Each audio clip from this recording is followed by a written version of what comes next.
I want to show you all of the applications you have access to for free with a Microsoft 365 free account. So if you navigate to Microsoft.com, you can go ahead and click on sign in either in the middle of the screen, the blue button, or the top right corner of your screen.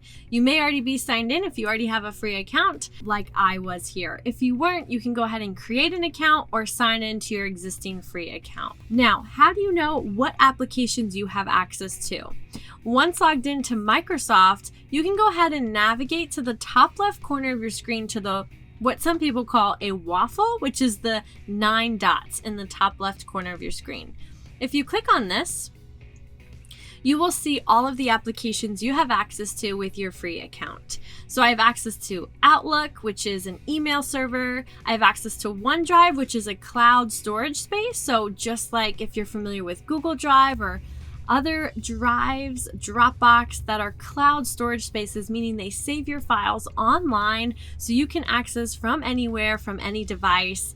And if you save to your OneDrive when you're working on a PowerPoint or Word document, you won't ever have to worry about losing your application or your work. If your computer dies or something traumatic happens, it'll automatically save.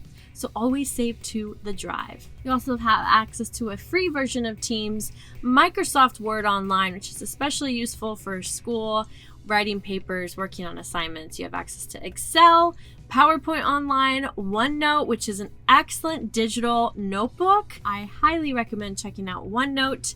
If you're somebody who likes writing with paper and pencil, I suggest checking this out. Or if you're somebody who uses a tablet or who wants to start taking digital notes, OneNote is an excellent place to start. You also have a to-do application where you can keep track of your to-do lists and your calendars and scheduling of things. You have family safety, you have your calendar, which allows you to view all of your events, upcoming to-do lists, assignments, etc. And you have access to Skype. So I hope this video helps you understand all of the applications you have available to you in your free Microsoft Office 365 account. Go ahead and like this video and subscribe to our channel to stay up to date with all things being classy. Thanks everyone!